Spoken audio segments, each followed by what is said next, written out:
All right, we're about to start the show. I'm gonna give you a couple minutes to get in here. Happy Saturday.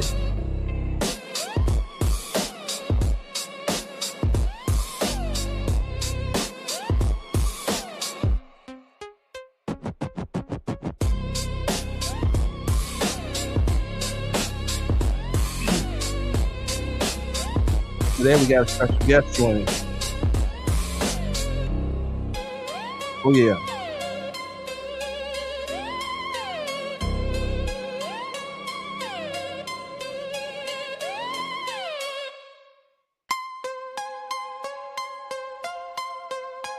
All right, no, don't worry about that. Don't worry about that.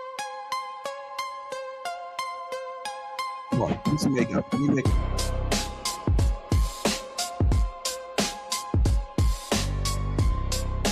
Okay, put a 1 in the chat. You can hear the sound of my voice. Put a 1 in the chat. I don't know where you at. Put a 1 in the chat. Your Twitter, YouTube.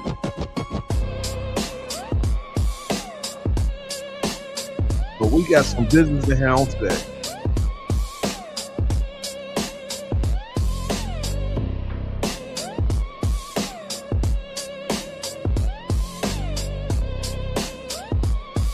All right, guys, need my theme music. Let's go.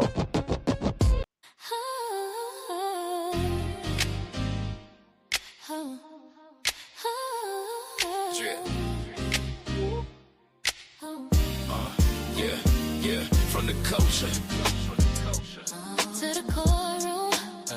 This is true fun cut. From the culture to the courtroom, front row seats when Dennis Byron speaks. History speaks. From the culture to the courtroom, front row seats when Dennis Byron speaks. History speaks from the culture. No cap, no spin, just facts. If it matters, we cover it. What's ready, B.I.B.? Ooh, Barbara wanna know. Ooh, it's shit the Dennis Byron show.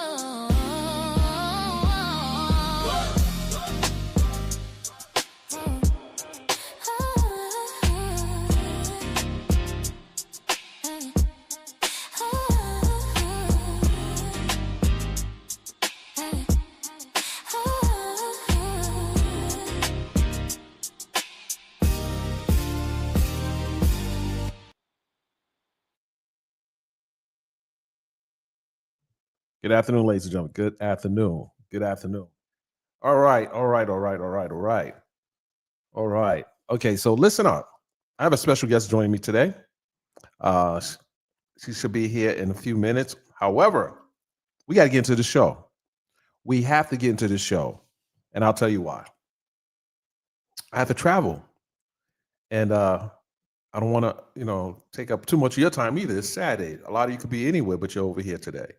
Okay, so the reason why we have to do this show today about this subject matter is because a couple of days ago, I saw a Instagram post by Pastor Jamal Bryan, the pastor who is in Atlanta at New Birth. I saw the post where he says in the post essentially that the boycott is over against Target. So I'm like, okay, the organizers got their demands reached, and according to him, it was 3 of the 4 demands. And so I said, okay, so I got on my Instagram page, and then I told my people, that the boycott is over, as per the words of Jamal Bryan, Pastor Jamal Bryan. Immediately after I made my post, a good friend made a comment under the post and said the post is not accurate because the boycott is still happening. So I said, wait a minute, what are you talking about? I got on the phone with her. I said, wait a minute. Pastor Jamal Bryan said it was pretty much over. People can, choose to go back or not. So then I start getting these DMs and alerts saying, "Hey, hey, hey, not so fast. There's a problem with the family." And you'll say, "Well, who's the family?" The family is those who have taken up crucial issues in the black community, and that would be. And I'm not. If I don't mention your name, that doesn't mean you don't take up crucial actions in the community when it affects us.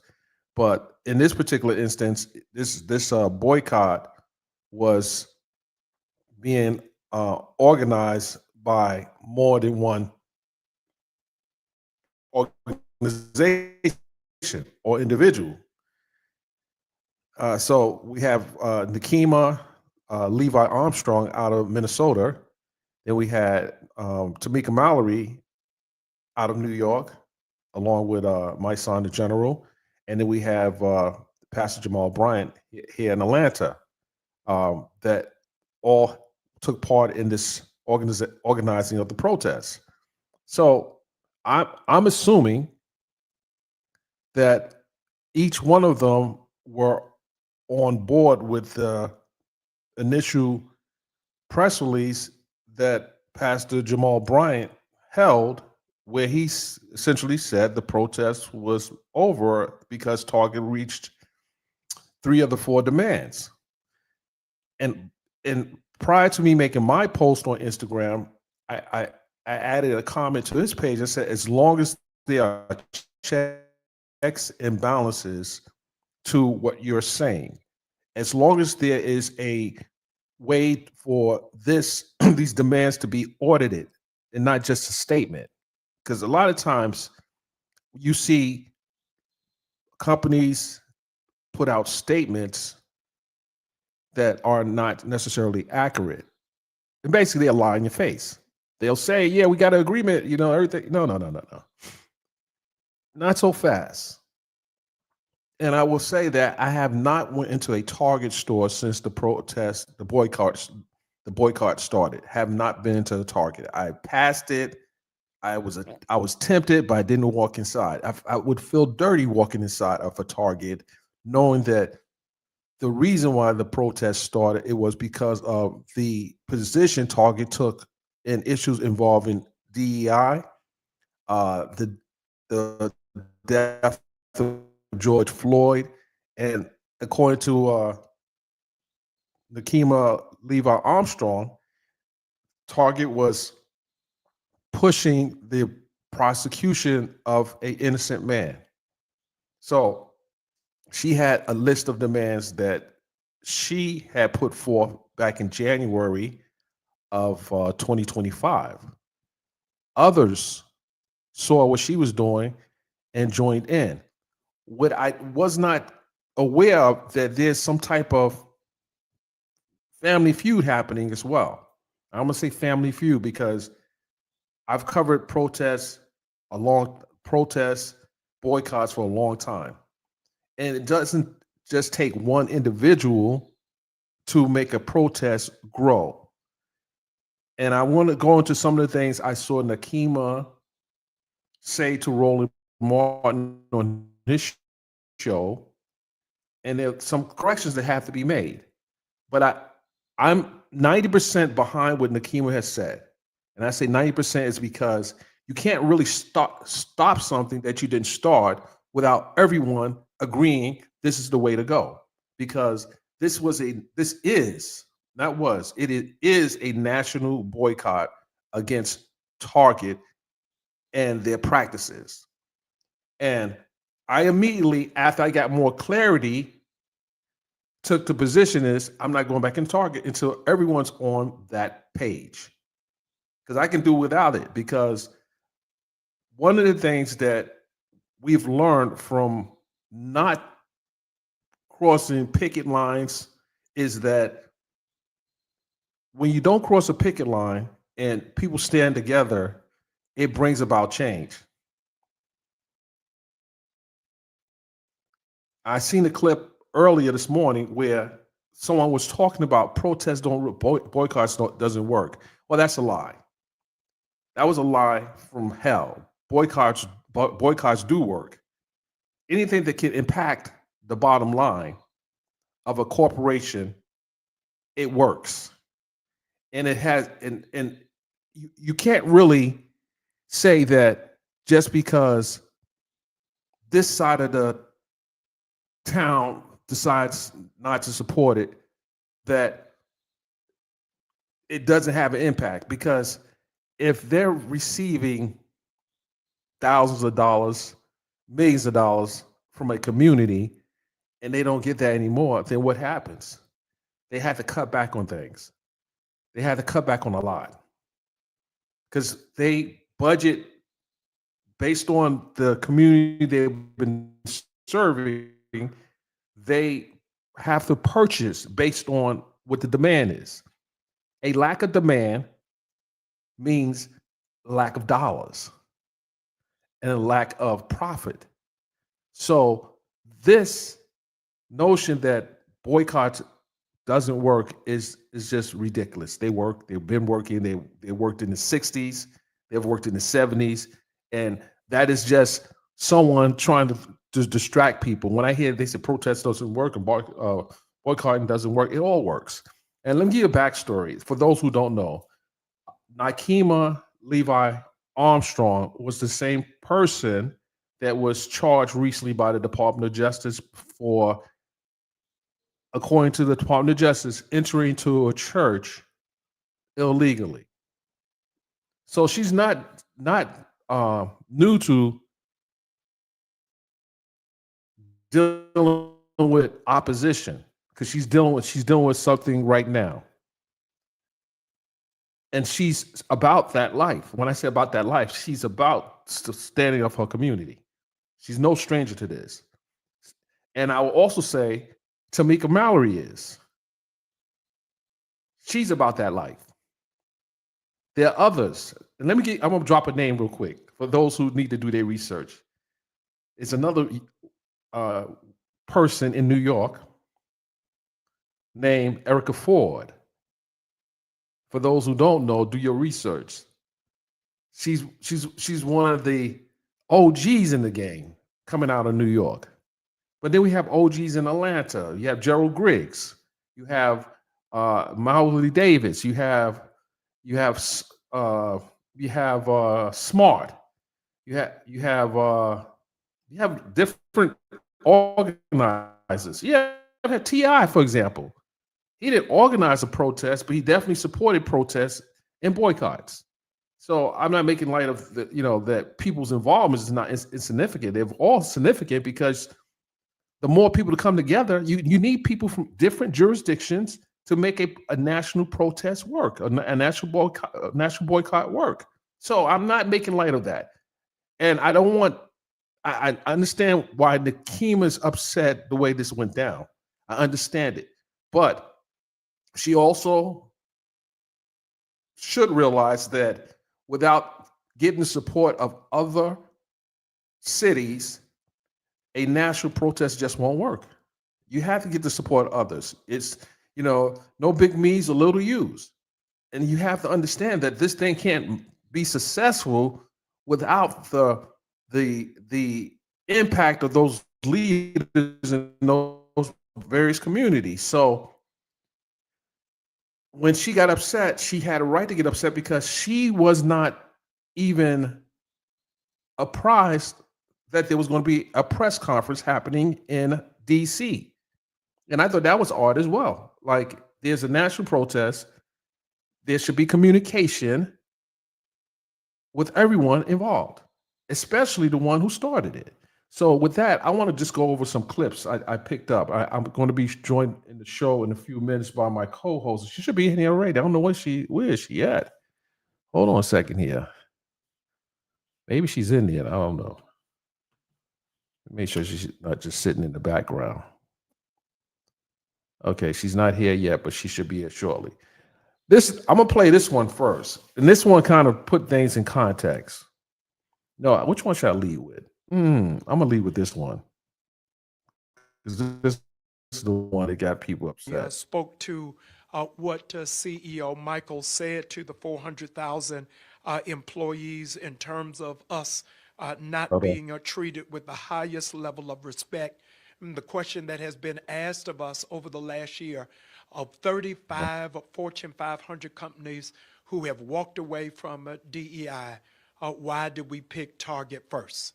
And the answer to that resoundingly is Target is the only one we invited to the cookout. They were the only ones we felt were kissing cousins. They are the only Fortune 500 company that got a hood nickname. We called them Target because we had let them into the house. And so it was not just a abandonment of DEI, but we felt as if it was a betrayal to it. Target exceeded not just the 2 billion by Easter, will they'll do at the 97% mark, but in our meeting with Leader Mallory and Bishop Daughtry, they shared they went above that with $100 million in grants. Credit for leading things, which they should, because we all lead in our own right. But it took real work every day, even when at times we felt a lot of things. Sometimes betrayal, sometimes just tired. You're fighting against a massive system. And the fact that we were able to stay the course is really special to me. And of course, Jamal, who is my brother, my big brother, and, his creativity, your creativity, let me not speak as if he's not in the room. Your creativity is incredible. What you have been able to do, not only in your life, but in your ministry and everything that we see happening, is you should be celebrated for it, because it is certainly, you had the thing that helped us to kind of bring this to another level. And we all needed one another. We all needed to play a specific role. And so I'm grateful to be here, and good afternoon to all of you. Thank you for those who are tuning in. And accomplish in the future. Leader Mallory spoke to what CEO Michael said to the 400,000 employees in terms of us not being treated with the highest level of respect. And the question that has been asked of us over the last year of 35 Fortune 500 companies who have walked away from DEI, why did we pick Target first? And the answer to that resoundingly is Target is the only one we invited to the cookout. They were the only ones we felt were kissing cousins.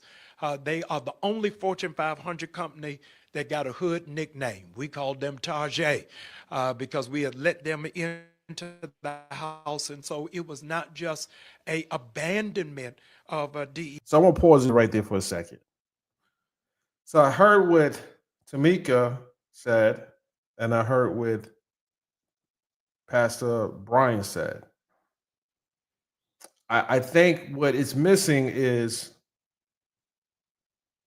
and I think I understand why Sister Nakima Armstrong is upset, because she was not mentioned from what I've heard so far in this press conference. She's not mentioned in this press conference. But who is going to be mentioned right now before we continue the press conference is my co-host, the incredible Crystal Jordan. EJ. Good morning. Good morning, Dennis. Good morning. Good morning. Good morning. You got the light beaming and everything. my manager made sure you looking right. Okay. All right. So I just played a clip. I don't know if you caught any of that, but I did play a clip of the presser. I want to kind of continue playing that, but I want to make sure everyone sees that you are in the building here. But I want to look at this press conference from a media perspective and what the optics look like. Yeah. And it's important to look at the bigger picture. And then we'll go into some of the things that were said. So let me bring bring this back up here, and let's go. But we felt as if it was a betrayal to it. Target exceeded not just the 2 billion by Easter, will they'll do at the 97% mark, but in our meeting with Leader Mallory and Bishop Daughtry, they. Now, before I continue, he just cited a number, 2 billion. Did you hear 2 billion? Did you hear 2 million? I heard 2 billion. Okay, so let's pin that number for a second. shared, they went above that with $100 million in grants. $100 million in grants and scholarships to Black-led community organizations, surpassing the original commitment. So we are at $2.1 billion. The second is our ask was about investing in HBCUs. Target understands, as we do, that HBCUs is the incubator of the largest amount of Black doctors, Black lawyers, Black engineers, Black public servants, and biasly, Black preachers. And so HBCUs have curated for us at the highest level of capacity, And that's probably why we're here right now. even producing the first Black vice president. We are stone's throw away, and I must invoke the name not just of Howard University, but to our DC contingency, we also have to invoke the name of UDC that has locally been producing Black scholars around the DMV.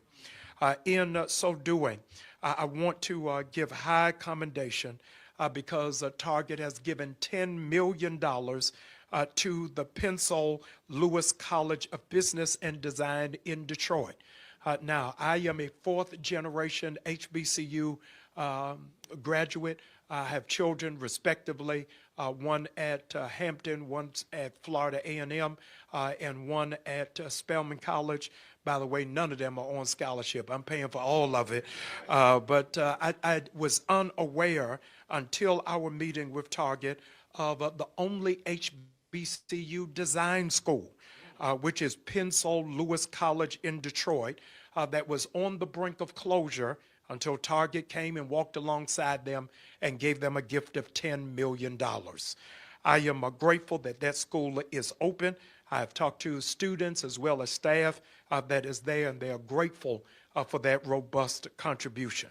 On top of that, let me appreciate publicly that they have given upwards of $18 million towards the United Negro College Fund, another $8 million towards their Target scholars. They have identified our first HBCU that will be their flagship on how it is that they walk alongside HBCUs who have business programs so that those. So, Crystal, so he's citing some numbers, some very big numbers. Huge numbers. Huge numbers. And I want to put that in context with what this protest and boycott started off about. We can't ignore the fact that those contributions, I haven't ordered it, but these are the numbers that have been put out there. Right. And if we request to see those numbers, someone that can say, hey, I ordered this, these are real numbers. The schools can attest to this because they would be the benefactors of these endowments or awards. Right. So we have to ask a question. Does this boycott harm those future contributions? Those are big numbers. Those are huge. I mean, like 10 million for his alma mater, 8 million. I mean, he's throwing around a lot of really big numbers. One of my questions, I have a few, but one of the questions I have is, what was the timeline on these contributions, even in the mention of the United Negro College Fund? Because I have several clients that have products in Target, right, prior to this boycott. I'm wondering, is this a cumulative? Are these cumulative numbers, or are these numbers Over that time. have been right? I have been donated since what Reverend Dr. Jamal Bryant referred to as a Target fast. Were these numbers that were given during the time of the fast, or are these cumulative, cumulative numbers from before up until now? Because the numbers are huge, and I also know that Dr. Reverend Jamal Bryant is astute in the fact that I think if he's using these numbers during the press conference, the numbers are true, but the timeline is not being mentioned, right? So it seems a bit unrealistic to me that these numbers would have all taken place during this boycott. I could be wrong. I'm just asking because we're not hearing that. we're hearing a lot of just numbers and connections and affiliations, but Target was involved along with a lot of other corporations, specifically right after the 2020, right? And then a lot of these companies withdrew their support once they felt like they were out of the clear and culture had gotten back to a place where people weren't paying as much attention. I'm just interested to know, are these numbers a direct result of this boycott? And you make a very good point. These numbers could be a part of. And how do we know this? We can look at the business annual report and seeing where they made their contributions, and we can also cross reference that with the schools. But saying that, and like, were they doing this in the midst of this protest? Because it almost gives you the illusion that these numbers are a result of the protests happening and them doing corrective things to be able to bring this to some kind of closure. That's the way it's being. That's the way I perceive it. That, hey, he's citing these numbers. This must have happened within a year span. That's a lot of money for Target to give in a year span when their numbers have plummeted in sales. Yeah, that's why I said that's a little bit, and I think that is a loophole, right? So if you were to say these are the numbers that Target has donated, since a lot of these probably happened, I'm saying allegedly, and suggestively could have been overall, because we know that they poured a lot of money into DEI directly after 2020. It's just difficult to believe that these are numbers that have, because how long do you know the timeline on this boycott? What is the timeline been? Well, it started January of 2025. It started January. A little over a year for Target to have given, and we've said billion, and then an additional 100 million, and then 8 million, and then 10 million. Like, this just feels like these numbers are not necessarily directly related to January 2025. And I'm going to say this.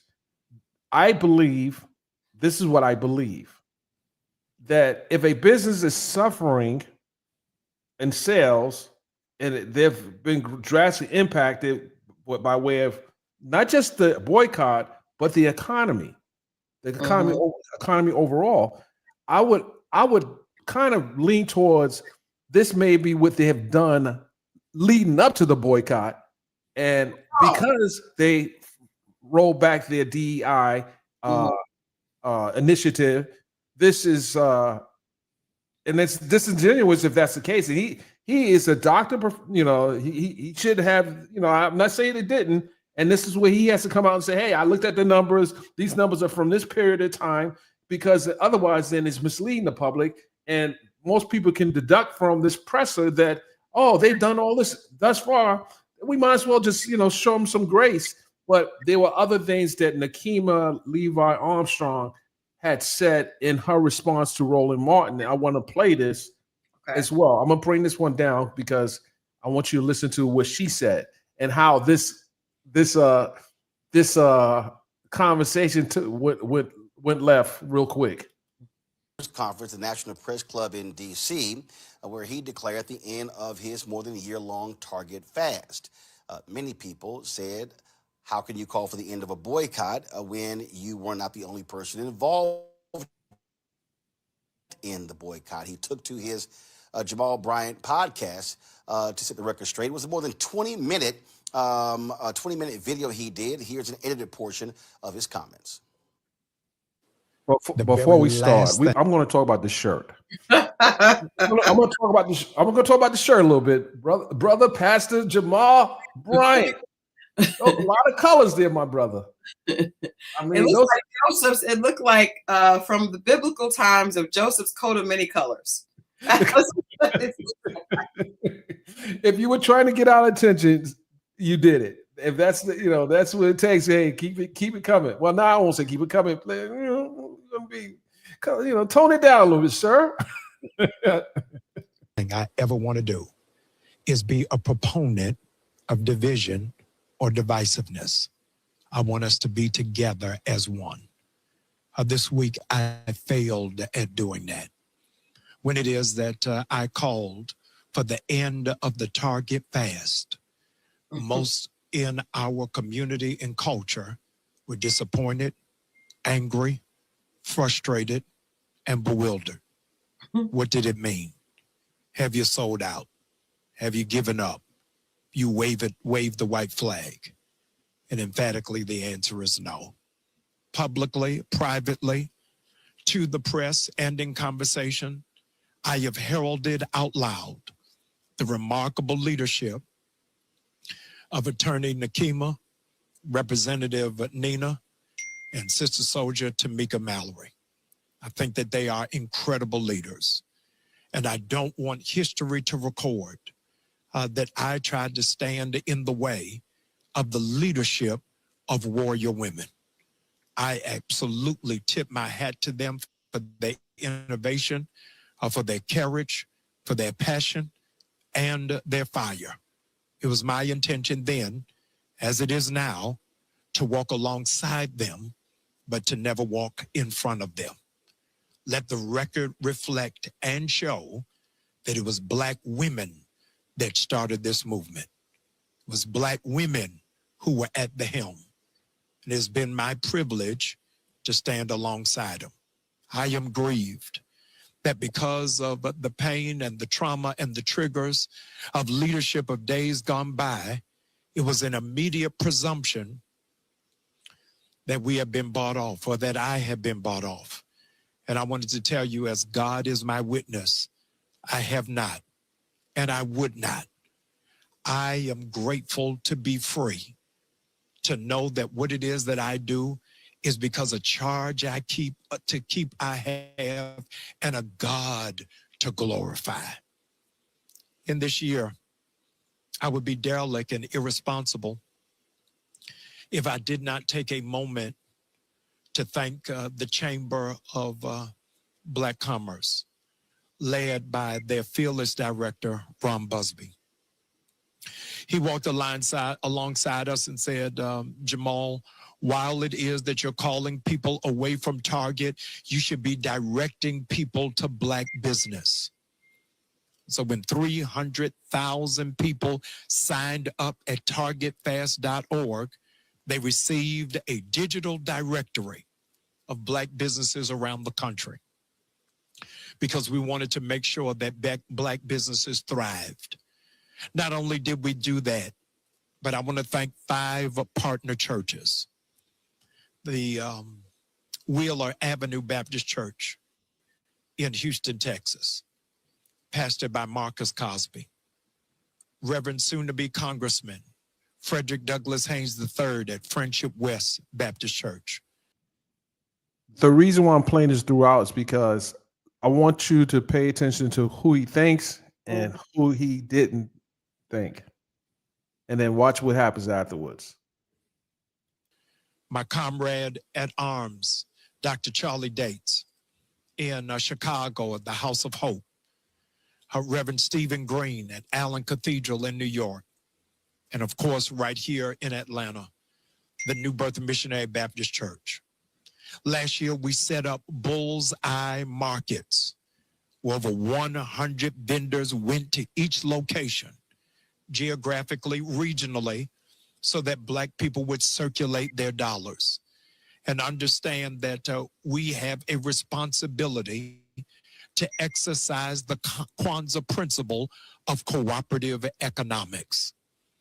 I want to pause and extend my heartfelt commendation to the Black businesses who over this past year have had to pivot and had to contort because of the adverse impact of this boycott.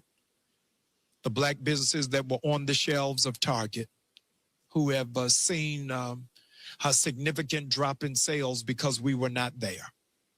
We want you to know that we love you, we support you, we stand with you, and everywhere outside of Target that we can be of a benefit and an ally, I want you to know that we are committed to it.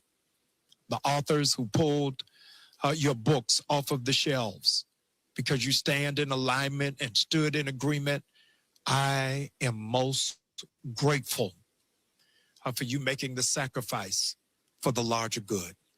The last 72 hours have caused me to do a lot of soul searching, to figure out where it is that we are, what it is that we've done, and what missteps were made.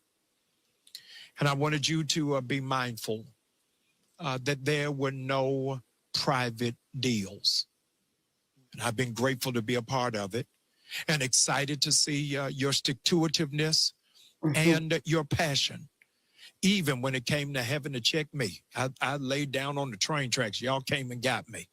And it was well-deserved, well-served, and it was well heard. And so to be clear, as hearing from Soldier, Tamika Mallory, and Representative Turner, and Nakima, they have every intention of moving forward. And I believe that this is the hour where Black women lead.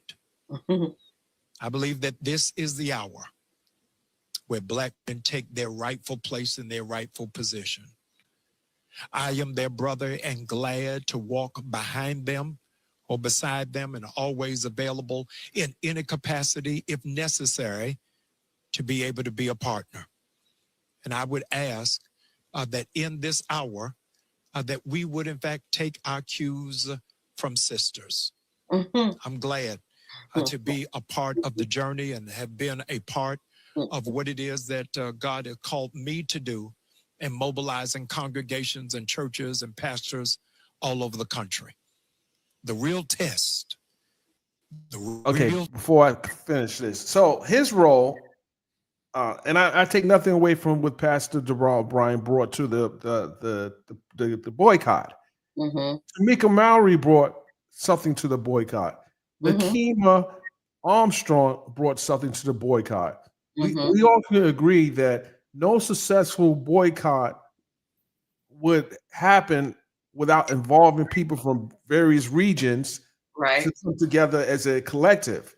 So I say that to say, when Nakima comes on in a few seconds, you're going to see what happens. And I want you to be honest about this part here. You should be honest about everything, but right here. How do you feel about what he said, but also her response to what he said? Okay. Test of who we are is, can you follow when you are not leading? Can you follow when you are not in charge? And I am humble enough to realize that I am graced to be a part of a company of amazingly strong leaders. And I'm grateful that you have taken this boycott seriously and you believe that this is something worth fighting for. I do not in any way, shape, or form claim to be the leader. I do claim to be a servant. I'm grateful to serve. I'm grateful to be a part. And I'm excited about building a better community for this generation and for the generation that comes behind. Let's roll up our sleeves and do the heavy lifting. Okay. Jamal also said that Nina Turner and her group will continue to boycott Target. I confirmed that with her, and she'll be joining us on the show next week. Joining us right now is Nakima Armstrong, civil rights attorney, co-founder of the National Target Boycott, joining us from Minneapolis. Nakima, glad to have you on the show. First off, there's been all sorts of, a lot of people don't even understand the timeline, all sorts of who's doing what. And the reality is your group called for a boycott in Target, boycott of Target. Nina Turner's group called for a boycott of Target. Both of those commenced on February 1st. And Pastor Jamal Bryan's Target fast started on March 5th, which was initially supposed to last for 40 days and then go further. And so in terms of where, so talk about what has happened over the past year in terms of your organization in this boycott, and how have you been marshaling folks nationwide? Well, first, I want to say I feel like I just watched a theatrical performance, and I need a palate cleanse after what I just heard. which I do not feel is genuine based upon my own experience in dealing with Jamal Bryant. He knew full well what he was doing when he flew to the National Press Club in Washington, D.C. to call a press conference trying to end the national Target boycott. The amount of upheaval that he has caused is absolutely absurd for us as a community to be dealing with when we have shown unity and coming together and withholding our dollars from Target Corporation. Remember. Okay, so I did a Google search Mhm. and I saw the amount of national media outlets that ran with what Pastor Brian said. Now, the response to what he corrected has been quiet. Right, right. Of course. So, But that's normal though. I mean, I I first of all, I just want to commend Nakima for being honest. Like a lot of times we feel like we have to placate for others, but I felt like listening to that, first of all, Reverend Dr. Jamal Bryant should be a politician. He's very good. He's very good. He's very good with words and very charismatic. However, understanding the bottom line about this, I did feel like I was watching a performative plea, and also him being able to get himself out of what was going to become very ugly for him because people were seeing that there was divisiveness in the movement, right? But I think it is important, I feel like, we're talking about things that are within our culture, but it's also important for us to hold each other accountable. And so I appreciate her because of her position as a civil rights attorney. She cannot afford to be, in order to continue to have the trust of the people that she's representing in the movements that she's spearheading, she can't afford to not hold those in line with her accountable. So I appreciate the fact that she was very honest. That was very interesting. I want to hear more of what she has to say, but it gets better. It gets better. Listen, it gets better. And again, I didn't agree with everything she said, but I understand her pain. One of the things that she did say was, she said this to Roland. She says, I am a organizer. You're a member of the media. Mm-hmm. The two would not work successfully without involving media to push your message out. So we can't ignore the fact that if no media shows up to your protest, It then doesn't. you don't reach a mass audience. Right. Social media has become the new legacy media as it relates to getting the messaging out there. So, but I think social media, yes, social media has become the conduit that most people hear. But I think even people on social media, there is still credibility when media outlets are the ones pushing the narrative, right? Right. You have a person, Dr. Jamal Bryant, to me, he became the visible leader because of the way he was pushing it. He was he went to People, but when he was on People magazine and people see that, then social media responds. They do work in tandem, even though you're able to, it gets amplified exponentially that way. But I think when Hip Hop Inquirer gets behind a message, then the average person who is not involved in media, who is just listening, the public audience does take those messages a lot more seriously because they hold those news outlets to be credible, specifically urban news outlets for our people. Now, when it goes mainstream, and you know that there's been a little help and it is benefiting someone else, but I do think that news outlets such as when Roland Martin's voice is very powerful, and when the average person sees that Roland Martin is promoting something and is a part of it, then they take that a lot more seriously. And do you think that could be one of the reasons that Nakima may feel slighted because he garnered got garnered more attention on this protest when he didn't start it? Do you think that she may be a little, I hate to use the word salty, but a little let's just say, trouble that they didn't gravitate towards her. Coming off the heels of her being charged by the United States Attorney General for Right. the church situation in Minnesota, do you feel like she feels she may be a little slighted by the She media? she definitely could. I also feel like Bryant did a quick turnaround in this conversation and was like, women are the leaders, right? However, when the initial publicity push went out for this, I did not hear him involving the female leaders of this. Yeah. I didn't hear Nakima's name mentioned. I did not. I didn't. I mean, Tamika Mallory, yes, to an extent, but for the most part, the media push celebrated Jamal Bryant. So I do. If she is having a little bit of resentment towards the way that was handled, it does go back. It goes beyond this. It goes probably to the beginning of the way this was done, because I didn't hear her name, and I followed this very diligently last year just because it was such a big. I felt like it was interesting that we singled Target out, and I was looking forward to seeing how other corporate giants would be involved, specifically Walmart, right?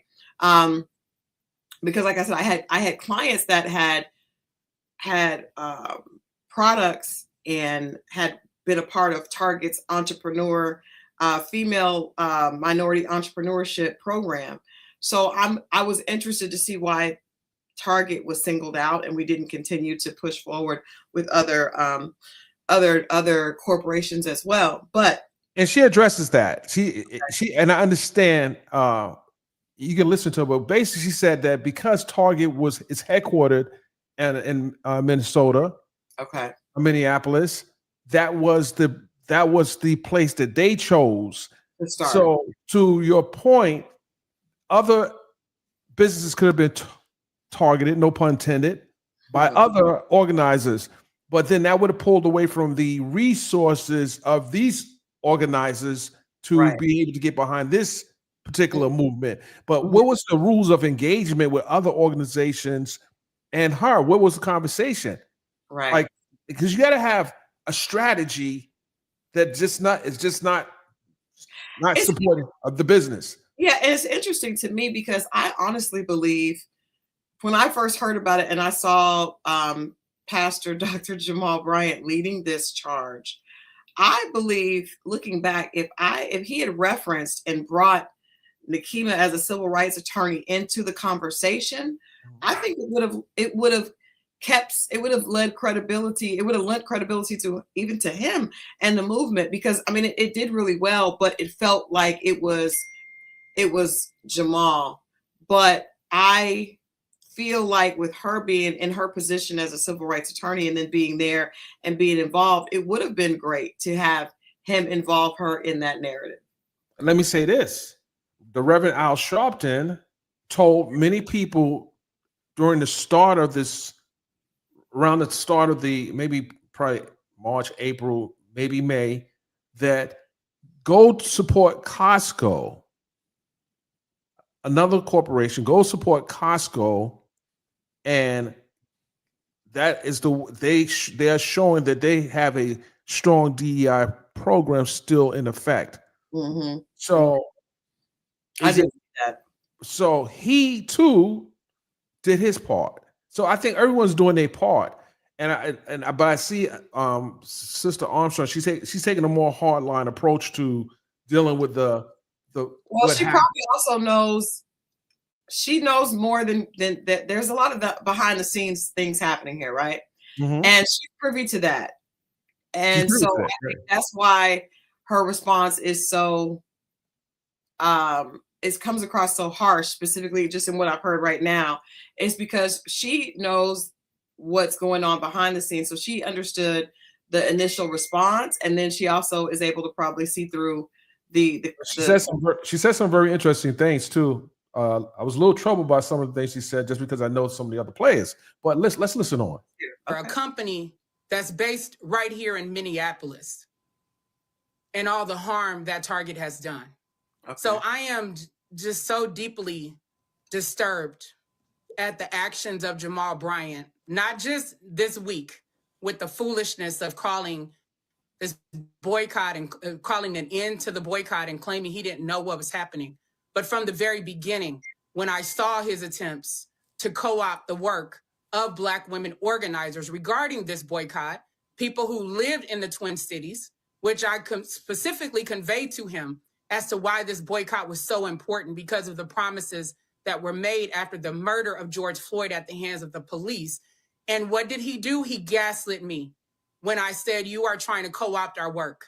He had a publicist book him on shows like yours, CNN, The Breakfast Club, to peddle a false narrative, positioning him as the leader of this boycott. But it wasn't. What makes it even more Nakima, offensive Nakima, is the fact that women are the ones who have sustained this boycott.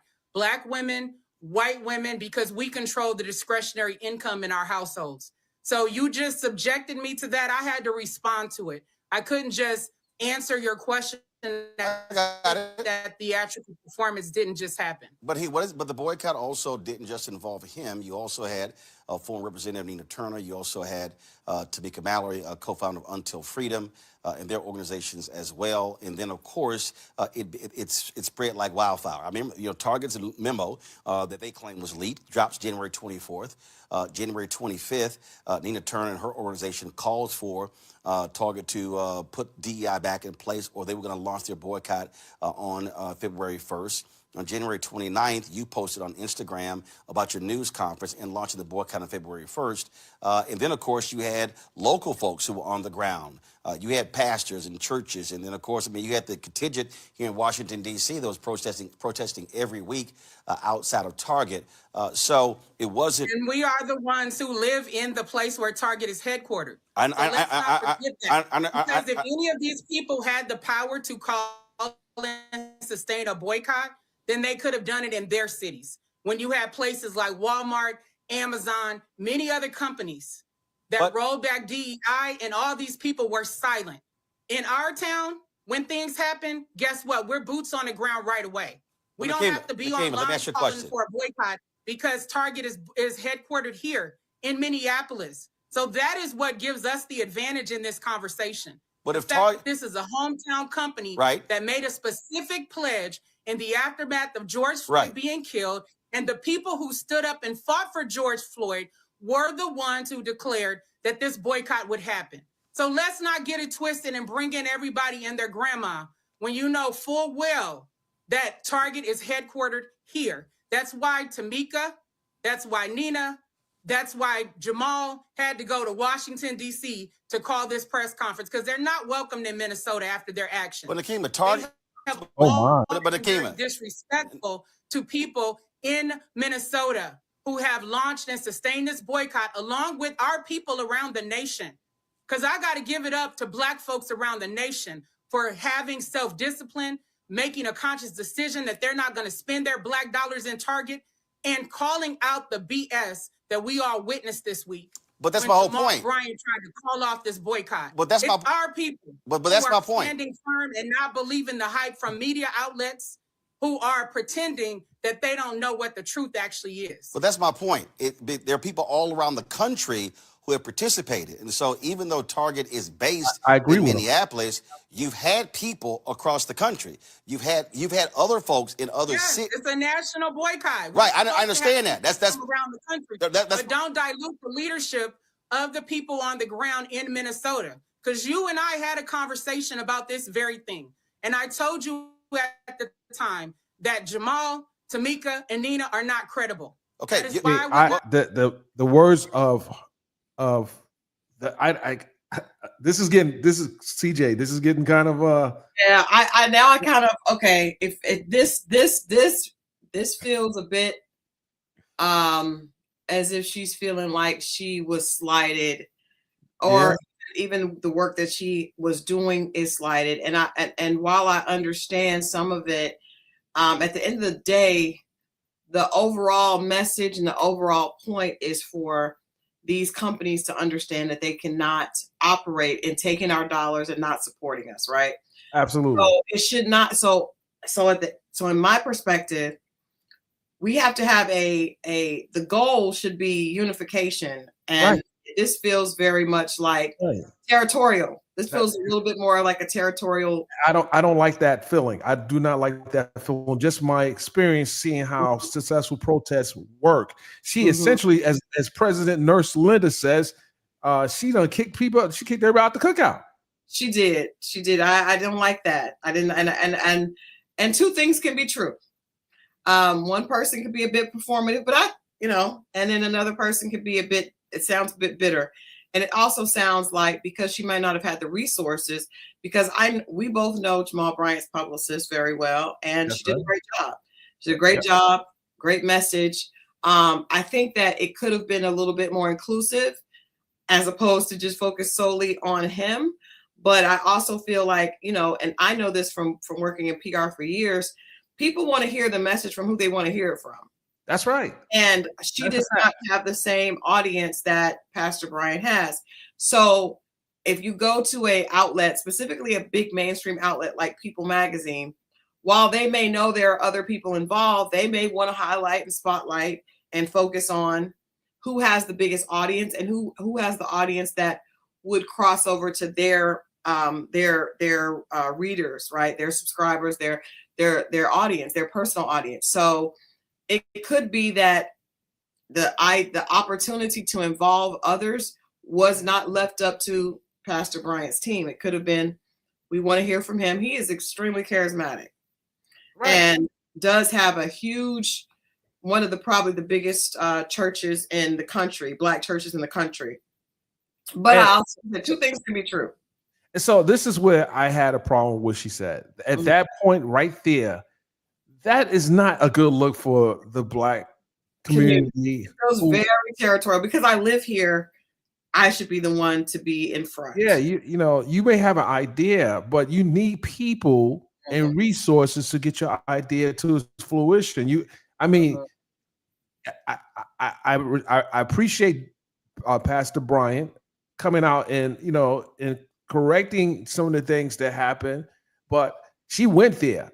Let's be honest. She went there. Like that is you're isolating many people, and they hear your name, they're gonna say, I don't know who that is. When you actually called me, I heard Nikema, I thought of Congresswoman Nikema Williams, right? I'm not familiar with this lawyer. I'm happy to get to know what she's doing, and I think it is important for her to have boots on the ground. But this conversation with Roland Martin felt very emotionally charged. It felt very personal. It did. And as I listened a little bit more, I don't think that's a good look either.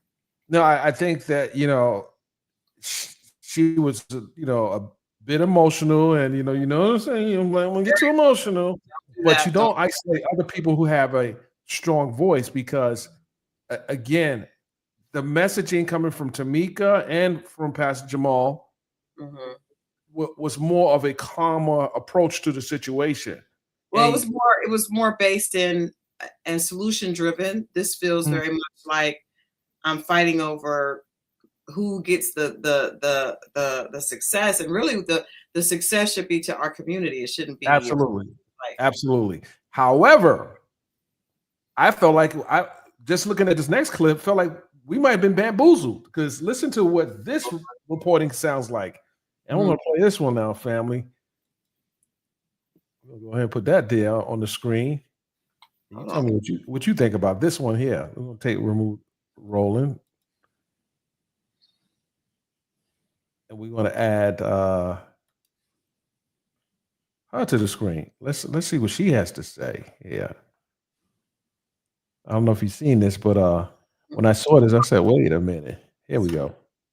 The local organizers of the nationwide Target boycott are doubling down, saying it isn't over yet, despite conflicting reports today. The boycott started more than a year ago after the Minneapolis-based retail giant rolled back its diversity, equity, and inclusion initiatives. Morgan Wolf has been working on this story this afternoon and has the details, including a response from Target. That's right. Well, organizers just gave an update in the last 90 minutes, led by activist Nikema Levy-Armstrong. She says that this boycott will continue, and the man who claimed that the boycott was over didn't start the boycott and won't be the one to declare when it ends. the Target fast is coming to an end today. For more than a year, some have boycotted shopping at Target after the company quietly rolled back on its DEI initiatives before President Trump took office. So they got to search their heart to give an account for why you would do something that was so progressive, so beautiful, so wonderful, and so righteous, and then bend the bigotry so quickly. Dr. Jamal Bryant says that they reached an agreement with Target to fulfill previous diversity pledges. Target told KARE 11 that's not true, but they are pleased to be moving forward and continuing their support of community organizations. While out-of-state activists say that the boycott is over. And from the beginning, we said that the Target boycott would be indefinite. Community leaders like Nikema Levy-Armstrong say otherwise. Target chose a side. They chose to stand with Donald Trump, fascism, tyranny, and authoritarianism, and we, the people, chose a side. Do you think Target has had a really turbulent past year? Yes, definitely. And Target has a lot of issues that they need to fix. We've got this new CEO, and I think he's trying to go back to the basics. University of Minnesota professor George John pointed out that Target has struggled with sales beyond any boycott. It's very difficult to find examples of individual boycotts that actually work unless they can gather support from larger institutions. So in this particular instance, I don't think any of those boycotts or controversies that Target has found itself in has gone beyond the group or groups supporting it.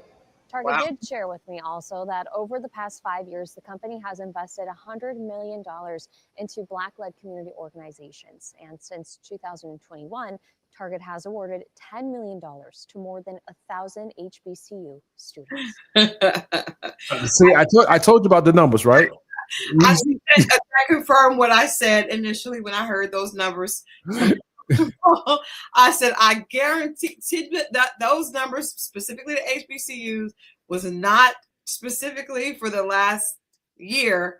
That goes back to right after George Floyd. I knew that, and Target confirmed it. I also want to say that the talking points, like, you know, I'm just here as an objective a person of the media. The talking points that Reverend Dr. Jamal Bryant shared sounded very Target curated. I have worked in PR for over 20 years, and he sounded like he was a newfound ambassador for the brand. Now, why do you think that would fly over our heads? Why would he think that? Because immediately we made this post, I literally was inside his comment section 4 minutes, 3 minutes in the post. Well, because I will say, Dennis, and you know this, we've been colleagues for decades, that the average consumer is not always as savvy to some of these PR tactics and marketing strategies. So I think the average consumer listening to what Reverend Dr. Jamal Bryant said would probably have been, numbers are impressive, right? When you want to convince people of something, you throw out these numbers, as this marketing PR person, professional for Target just did. The first thing she did was lean into those numbers of 10 that coincided and reflected exactly what Jamal shared in his personal podcast, that yes, $10 million to HBCUs and all this had been done prior to the boycott. That is troubling, though, because that does show that there's some agenda-driven, movement behind the scene on both sides, on all sides, right? Yeah. I do think that Nikema has a passion for her community. And I do understand, with her being boots on the ground, you can feel very jaded when someone comes in with a lot of hype and fanfare and they're able to get people excited. And it's like, you should have been excited because, or you should have been passionate because of what was happening, not because it became the on brand, the popular thing to do at the time. Right. So I do understand her resentment towards that, but I think it's misplaced, and it can lead to her own message becoming contorted with it being angry at Jamal and Tamika. Yeah, it's not a good look. Now I want to ask you this, because I also saw that because I was looking to see what Tamika Mallory said, and Tamika Mallory actually, even though Nakima named her as someone that was in, in cahoots with Jamal Bryant, Tamika said that the boycott is not over. Right. She said that the Target fast, which that is the term that the pastor Jamal Bryant coined, right? A Target fast. But she says that has ended, but the boycott is not over and accountability will continue. So what she's saying is kind of riding the line, because I know she does not want to put Jamal under the bus, but it also suggests to me that what Nakima was saying, that and her anger, there's some substance to that. Right. Yeah, and that was very smart by she broke the line. Yeah. Right. Yeah, that's very smart. And that's the way you're supposed to handle this, because to have you're pitting people against each other is just not a good look. And it's, I'm not going to it makes us lose sight of the point that that Target and other large corporations that are huge beneficiaries of the Black dollar don't support us when it comes down to the economics in our community, and by supporting leaders and administration that is openly racist and moving towards ending DEI efforts and just any type of programs that benefit minorities, and that's a problem. And here's the other part that Sister Nakima has to also think about. She's not trying to put a bigger target on her back when dealing with she's getting the wrath of the administration right now with this indictment in the case involving the enter into the church. So she needs to have these alliances out there, because she needs that support, because you're going after an attack on one organizer or protester or organizer is an attack on the other ones. So, and then she has to, keep her alliances strong and not get on national platforms bashing the ones that, it's a great idea. People have great ideas. You don't have to be the face of it. The goal is the goal. Well, the goal is to be collective, right? The goal is for the community, but I think egos always get in place. It reminds me of the situation that was just brought up in the media. I think we talked about it when you came on the reprint earlier with Monique and Whoopi Goldberg, right? Mm-hmm. So Whoopi Goldberg understood, okay, in order to play the game, let's don't do it this way. I think Jamal and Tamika Mallory understand how to play the game. I think Nakima is passionate, boots on the ground. She doesn't care about the politics of it. The politics of it are what you just said, that you need, okay, I wash your back, you wash mine. I'm going to support you over here. I need you to put your support behind what I have going over and bring some additional visibility to what I have going on. I respect the fact that she's not, open to compromise, but I think in order to get things done, we do have to move in a strategic way as opposed to emotional. You have to. But she took a shot at Roland too, and I'm like, that's where I said, wait a minute, sister, you got to calm down now. You're doing too much. I will say Roland has his frat brothers back. He has what? He has his frat brothers back. We know that.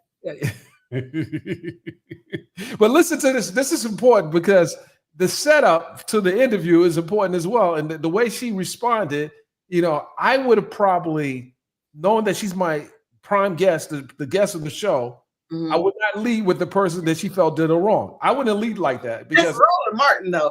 Roland Martin does not because Roland Martin is not just he's a little bit media, but he's more personality, right? Yeah. Activist, right? I'm a personality too, but I know. Listen, no, but you lead with journalistic integrity, and I'm not saying that Roland doesn't, but I'm just saying personality driven more so. And it was very clear from the point of him inviting her on the show that he was in support of Jamal Bryant. The fact you put him on there with that shirt on and keep it letting roll for 2.5 minutes, like, come on. I know you support him, but not a player. We could have took the audio and left the shirt out. Hey, that's that Kappa Alpha side. They are all that goes way back. That goes way back. But the national coalition that you wanted to form in the middle of all of this. No. Took that out there. CJ, you there? I am, but those curated talking points from Target were working, were driving me When I had a crazy. conversation- Well, we had a text or email. Right. No. The No, I'm point is, gonna say what it I is. said to you that they're not credible, and they're not. No, I'm gonna say So what it is. even Hold for on, one Nina second. and- One second. even for Nina I'm gonna and hold up one Tamika second, to Nakima. stand with this man in Washington trying to call for an end to the boycott. Now they're trying to save face, talking about they're still in it. We don't need you in it. Go find something else to do with your time that doesn't involve confusing Black America at a time like this. How can you stand with this man in Washington, then turn around and say, oh, I'm still boycotting. Oh, my organization. No, you made a choice, and so did we. So I'll say I'm this. just So not here again, for any of it. so I'm not here for the for it. purpose of the audience, when there was a meeting that with Reverend Al Sharpton and the CEO of Target, the former CEO of Target, and Pastor Jamal Bryant and others in April, then there was a whole lot of back and forth. That's when you and I talked, and I texted because one, I was asking what communication was taking place between y'all. That's when you said you did not want to work with them. That took place in April of 2025. So what I am, Yeah, and I told you why. I said No, I I got you. work with them, I and got they you. don't have integrity, Roland. And, I got and you. as you just saw this week, that is a clear example of them not having integrity. So I'm asking you this. Why would Tamika and Nina show up in Washington when this man's agenda was to call for an end to the boycott? Now they're backtracking, claiming the boycott is still on. We don't need this kind of confusion in our community. They can, if they have all this organizing prowess that they claim, then prove it and show us what else you can do. We don't need their help with the Target boycott, obviously. And if the Target boycott wasn't successful, you wouldn't have a divide and conquer strategy. CJ? Yes. I will say this saddens me because this is, to her point, the convoluted message is a problem, right? Mhm. So I agree. the Target fast is over, but the boycott remains. That does muddy the waters, and it's difficult to get our community to work together. That's one of the things that we've talked about for years. It's difficult to get everyone to move en masse. So for them to do that and then to have this convoluted messaging is a problem. However, overall, when I hear the vitriol that's coming from her, this feels a little bit more personal. And I think she wanted Tamika and Nina to go against Jamal. And what we don't understand, what she's not comprehending is that hurts the messaging in itself. Absolutely. Even if you don't agree with him, the fact that what he has done has helped to push the needle forward in some way means that you have to consider him an ally in some way. I do appreciate her being committed to not being to integrity, right? Because so many times our movements we see break down because of lack of integrity, and then it's difficult to get people to come together and work in tandem. However, I do think this was inappropriate. I also think it's disrespectful for her to come on Roland Martin's show and to attempt to overtalk him. He's being respectful as in that, because I know he can go to a different place, but but I do think that it's contradictory to say they're hurting it, but then to keep casting stones to them on a public platform. At this point, it feels more personal than it does about. It's no longer about the community. It's a fight between Nakima and the organizers that she has, and her saying she doesn't want to work with them. I go back to a interview I did with Van Jones, and people can have their opinion about him either way. But there is some truth to the fact that when people are working towards a common goal, even if you're on different sides, you have to find a common ground to work together. So I feel like she should have been open to, just because of the sheer numbers and attention and visibility he brought to the situation. Now, they could have worked some of that out internally, right? But to come out and Absolutely. It's unproductive. It's actually selfish. If I can, it's selfish because the bigger picture, is to get the DEI program back in force, and the other objectives. And this might hurt her. It is. Yeah, it will, and also it also is showing. I think it hurts us overall, because you got to look at this. To me, I was hoping that this would be the beginning, right? Because that's what Dr. Bryant said initially. this is the beginning. We're going to do this with other people. We're starting with Target. Imagine if I'm in a public relations and strategy corporate of Walmart, I'm like, whew, they can't even keep themselves together with this. We don't have to worry about it. They're not taking us seriously, right? So Amazon is like, whew, good job. Like, let them fight amongst themselves. Right. The Right. messaging is watered That's down. what- We don't have to That was worry it was about selfish, CJ. It was selfish for her not to, and she's an attorney, so she had to come on now. You're an attorney, what that your words carry, some weight there, and it's it. gonna Right. yeah, you had to think that you can't say that you want to shut the door on anything that he has going on, because that's not for the if you're doing it for the black community. That feels ego driven. As territorial ego, you want to be the face of it because you're in Minneapolis. If you don't have the audience and the ability to reach the bigger masses, then why would you? If you really believe in the struggle, then you would champion and align with anyone that was bringing attention to that. You don't have to agree on every single thing, but if he's bringing visibility, then that benefits you overall. If that's really what you're doing, right? That's right. There's no big means, a little use in the struggle. It's no, and she has to realize that, he has a voice. People, he has reach. Mhm.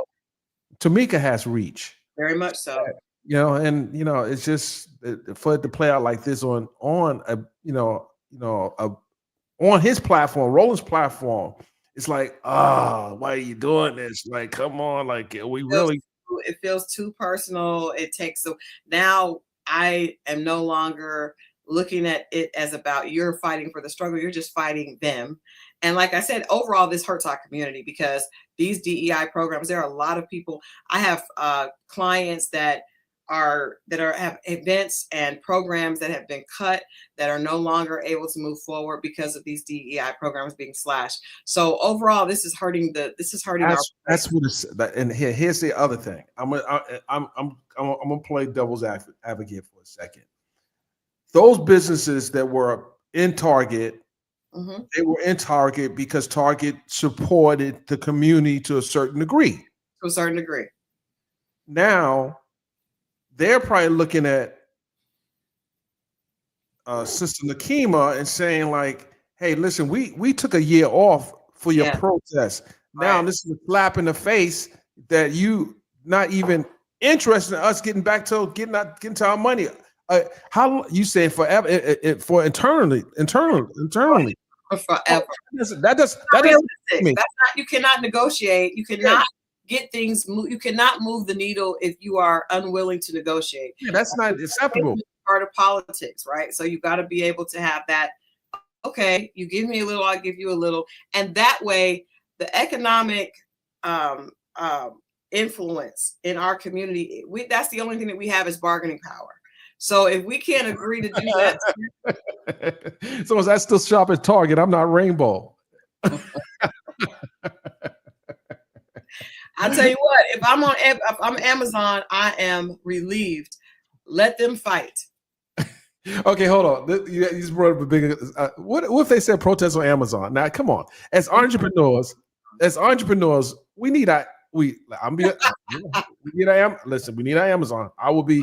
But Dennis, if we had been able to come together cohesively, and we saw Target take a dip, then that would give us the leverage to go and make demands with Amazon. You may not be able to boycott Amazon in the same way, but they would take us seriously. This right here, Jamal back, soft shoeing, and Tamika saying, well, the fast is over, but the boycott is not, and her angry throwing stones at both of them. What does that mean? The fast is over, but the boycott. What does that mean? I'm telling you, I am relieved. These Negroes can't get themselves together, and we don't have to worry about it. Hold on. I gotta bring this sound effect in. These niggas lacking. Shouts out to Carisha. Right. What the heck? Oh my goodness. Like, I'm people confused. I was like, screw it. I'm going back in. They're gonna lean towards I'm going back in. At this point, I'm going back in. And it also makes it leads to disenchantment in the community because they're like, oh, y'all don't know what you're doing. I'm going back to Target because this is ridiculous. We can't ever come together on something because we start the infighting. And I hate to even acknowledge this on a public platform, but it's true. This is why our community has such a hard time getting things done because we're getting distracted by things that don't matter. Who is the face of it really doesn't matter. Doesn't matter. It doesn't matter. Does not matter. Doesn't matter, and that's the thing. It doesn't matter. You know, I don't care who's the face of it. I honestly thought that Jamal was the face of it. I did too. I didn't know Nakima. Well, for all practical purposes, he whoever big bank takes little bank, whoever has the most visibility is going to become the face. But use that to your advantage. Align yourself with him. Right. I'll say, hey, he has the face. He has the people's ear. Let me get behind him for my own, for other agendas that we want push forward. And just like we saw him backtrack and say, well, really, this is all about the women. If she had, that took a lot for him to say that. You know, like no, it didn't take a lot. That's just, he knows, he's a wordsmith. He knows how to move. But she should have, instead of having all this anger and resentment, you know how this game is played. Align yourself over there, enlist him to support you, and then we all win. You don't have to like each other. That's one thing I've learned from other working with other cultures, and like we don't have to all have dinner together and be friends. But if we are moving towards a common goal, let's find a place to connect and get that done. And then you go forward. I think the Black community took it serious when Jamal got involved. I agree because Jamal has a point. When I interviewed him last year, you know, he has the ear of the Black church, and for years and for that's a part of our culture. We listen to what is said in the pulpit. If you want to reach the African American community, specifically our generation, you start in the pulpit, right? There's influence there. There's power there. He has a direct voice to a large group of African Americans, and he's in Atlanta now. Atlanta is a place that the Black community looks to for leadership. So she missed the ball. Yeah. Hopefully she'll learn from this. As a publicist as well, what would be some of the advice you would give her moving forward? Well, the first thing I would say was that she needs to have a publicist. She mentioned that he had a publicist because speaking with that type of things, it doesn't matter what's true. It matters how people receive it, right? So sometimes the truth is totally irrelevant. What's important is that she's speaking in a way that's going to continue to push her message. And I think that what she's doing now by operating in emotion is going to alienate her from a lot of people that really would want to help her. So I would say she needs a strategy, and it can't be all passion. It has to be strategy driven. And this is not strategy driven at all. This is anger, and anger causes people to shut you down and no longer listen to your message. Absolutely. I agree with you 110%. And this is why we do media training together, because we have the experience to keep people from jumping off ledges, you know, and moving with the worst talking points. Mm-hmm. So I appreciate that, and I appreciate you coming on the show. I just hope that they can get together. You know, these type of conversations should have happened in like private, not on a platform, more so. Private. Yeah. In private. I would have used an example, and this could be a little controversial, but it's just true because we're here, right? And I don't think there's any bigger stakes in our community. But you look at what happened with when Reverend Jesse Jackson passed, right? Oh, and Obama spoke at his funeral. Now, those of us that know, we understand that there was some discord there, right? Right. But kudos to President Barack Obama for continuing to act in leadership, because leadership says it's not about you and I. It's not about the fact that Jesse Jackson spoke negatively about him. He wasn't trying to do it in public, but it ended up going to a public place. Right. Barack Obama understands that the most important thing is for us to show unity for the community, for the better good of the community. So he spoke at the funeral. Now, there was some resentment on Reverend Jesse Jackson's family side, but see that works to keep us divided. Right. It's not about, I'm sure that Barack Obama and Jesse Jackson were never sitting down to lunch and going golfing together. Right. It's not about, It is about what we need to do as a community and how we need to present ourselves so that we're taken seriously and we're able to make moves. Yes, Jesse Jackson did lay the groundwork, but they didn't agree. But that's okay. We don't have to be friends, but we do have to find common ground if we want to move forward and if we want to be taken seriously. It made me feel like Jesse Jackson Jr. was, MAGA for a minute. I'm like, wait a minute, what are we doing here? And this even the late Reverend Jackson did not show any discourse, fraud Barack Obama. There was a hot mic. It was a hot mic. Now, for the son to say that at that moment, I know he's hurting and everything, but this is not the time. You got to look at the bigger picture. What would your dad do? What would your dad do? He would not have done that. And it took away. Now, the focus is off the fact of respect and honoring his legacy, and it's on the BS.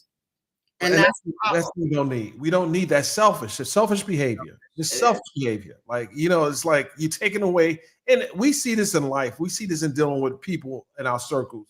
If there's some type of discord, you would not know it. If you and I had some type of discord, you would not know it. Because we don't know like that. We've had discord before, and no one has known it, but us. Oh no, just until just now. But yeah, but we figure out a way. You figure out a way. Adrian, get up. Adrian is not going to get on. But for the bigger cause, you figure out a way, right? And I think that if you're going to do business and you're going to have successful business, you have to figure out a way to work with people that you do not agree on every little thing with. Right. And that I agree with you that it's a selfish behavior, it's ego-driven behavior, and we can't move our community forward if we're operating in ego. And in this time right now, we can't afford it. We can't afford it. Are we looking at what's happening around the country right now? Well, first of all, in our country, our history is being erased right in front of our eyes.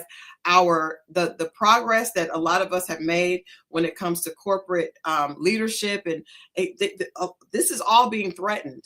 All this stuff that we've been celebrating with Black-owned businesses being able to grow and Black women in leadership. All this is being threatened by this ruse to remove DEI and this administration's determination to take us backwards. And if we get caught up in as my husband says, caught in the weeds and are not paying attention to the big picture, we're going to lose out big time. And going back to what we said previously, do you know President Trump used that situation with Obama and Jesse Jackson Jr.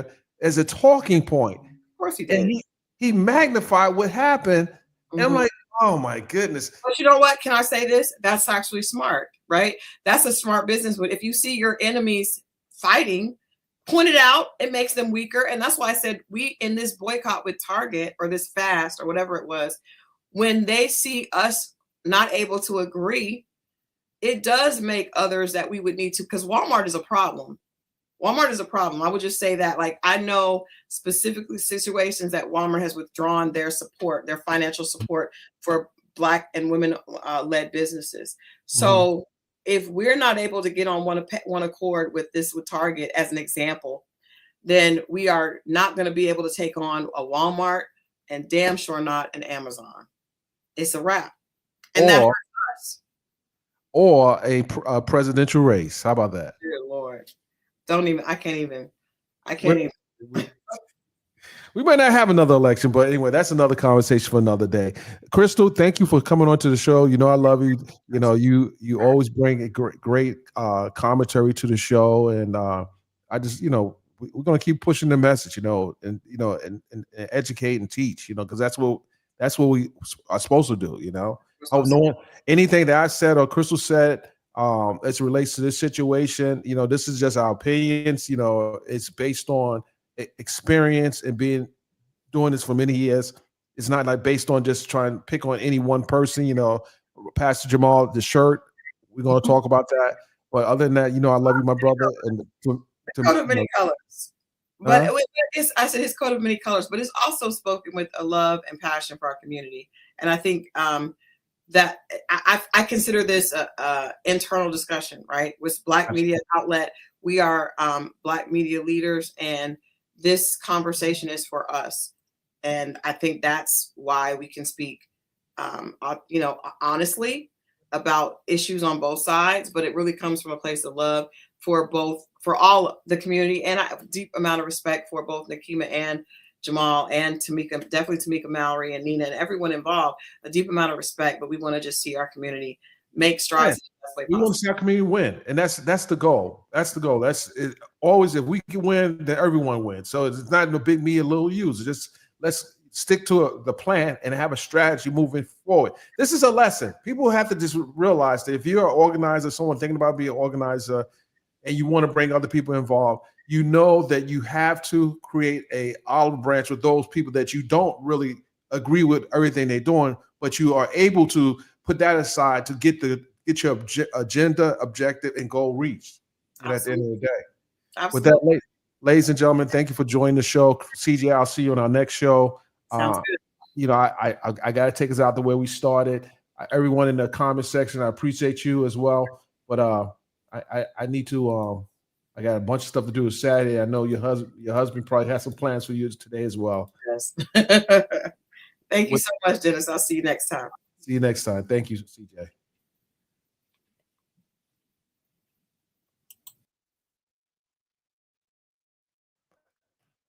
Guys, thank you for joining the show, and I'll see you on our next live.